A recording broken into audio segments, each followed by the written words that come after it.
Tender নোটিশটা দেখুন, এরকম টেন্ডার হচ্ছে। টেন্ডারটা কবে? 3 তারিখে নোটিশ হলো। 3 তারিখ 3 জানুয়ারি 2025, 3 জানুয়ারি দেখবেন শুক্রবার বিকেলে নোটিশ হলো। 3 দিন সময় দিল। সোমবার 6 তারিখে দেখুন ওয়ার্ক অর্ডার। এই দেখুন ওয়ার্ক অর্ডার 6 তারিখ। মাঝে 2 দিন কি শনি আর রবি। নিয়ম কি? আপনি অফলাইন টেন্ডার করতে পারেন, কিন্তু কখন? যখন 1 লক্ষ টাকার নিচে হবে। এখানে টাকা কত আছে? এখানে দেখুন টাকা আছে 9,88,000। 9,88,000 টাকা আইনকে অমান্য করে তারা অফলাইন টেন্ডার করছে। শুক্রবার বিকেলে ঝোলাচ্ছে, মাঝে 2 দিন শনি রবি, সোমবার ওয়ার্ক অর্ডার দিচ্ছে।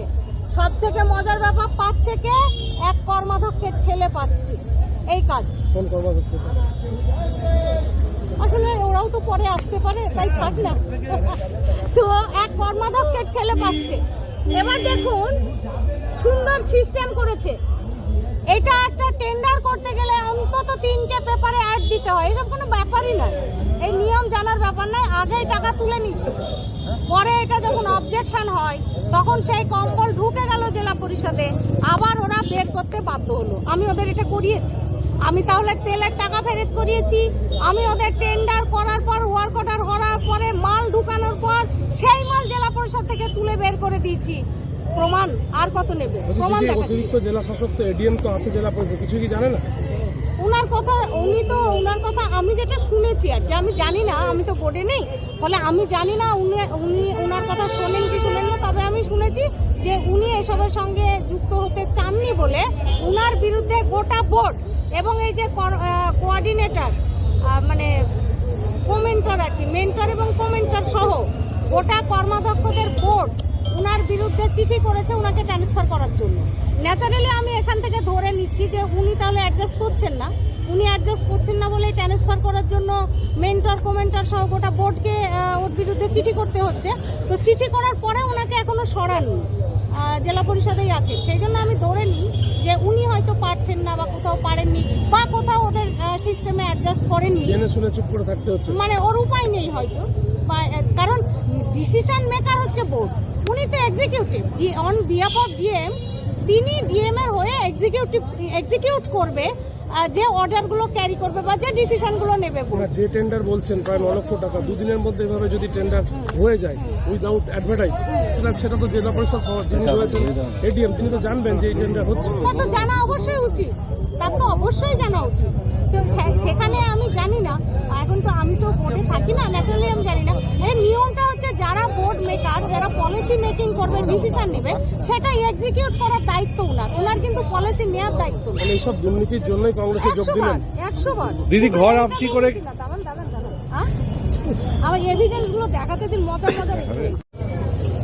তাহলে 2023 সালের অক্টোবর নভেম্বর ডিসেম্বর বললাম আপনাদের। এবারে দেখুন তাহলে কারেকশন হওয়ার কথা 2024 সালের জানুয়ারি। দেখুন এই ফুয়েল চুরি 2024 সাল দেখুন 1834 লিটার। আমি যখন সহকারী সভাপতি ছিলাম, আমি যখন কৃষি সেচ সমবায় কর্মাধ্যক্ষ এবং মহিলা সভানেত্রী, তখন মনে হয় মুর্শিদাবাদ জেলা আমি সব থেকে বেশি চষতাম। আমার 300 লিটারের বেশি কোনোদিন রেকর্ড নেই আমি তেল নিয়েছি সারা মাসে। রেকর্ড আপনারা জেলা পরিষদে চলে যান, দেখতে পাবেন 300-র বেশি ফুয়েল আমি মাসে কোনোদিন তুলিনি। এত মুর্শিদাবাদ জেলা চষে, যেখানে সভাধিপতি যে ফুয়েল নিচ্ছেন, এই ফুয়েলে হিসাব করুন আপনারা যা কিলোমিটার এবং ফুয়েল, তাতে একটা মানুষ যদি 30 দিন গাড়ির উপরে শুয়ে থাকে, 24 ঘন্টা গাড়ি চলে, তাতেও এই ফুয়েলটা শেষ হবে না। আমি তেল চোর আমরা বলবো না? আমি অনেক জায়গায় লিখিত দিয়েছি, অনেক প্রুফ সহ। না সিএম, না জেলা, না ডিএম প্রশাসন, না জেলা পরিষদ কেউ এর বিরুদ্ধে ব্যবস্থা নেয়নি। স্বাভাবিকভাবে আপনারা লক্ষ্য করুন, আমি একটা মজার জিনিস দেখাচ্ছি আপনাদের। দেখুন কিভাবে টেন্ডার হয়, কিভাবে দেখুন।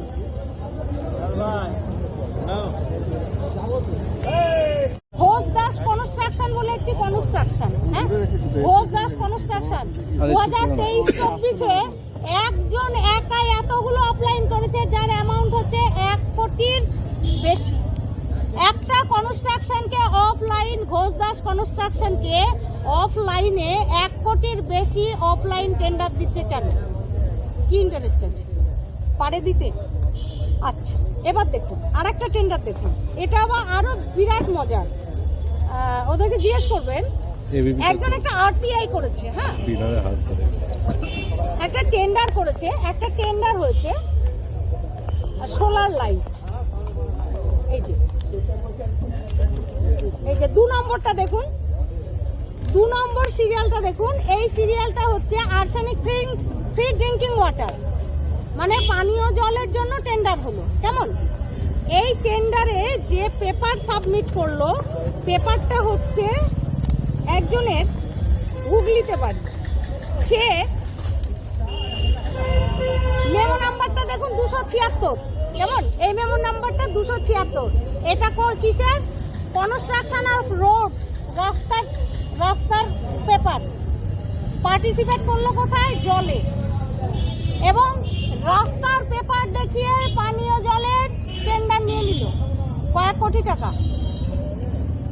এভিডেন্স চাই ওদের সভাধিপতি বা ওদের জেলা সভাপতি, তৃণমূলের জেলা সভাপতি, তাকে এভিডেন্স গুলো দিন, দিয়ে বলুন যে এর বিরুদ্ধে ওরা কি ব্যবস্থা নিচ্ছে। যদি না নেয় আমি হাইকোর্ট করবো, কারণ যেটা আরটিআই হয়েছে সে আরটিআই এর উত্তর মিথ্যা দিয়েছে। এত দুর্নীতি, আপনি কি হাইকোর্টে বা কোর্টে দ্বারস্থ হচ্ছেন? শিওর। ওরা আগে কি করছে দেখি, ওরা তো বলেছে এভিডেন্স।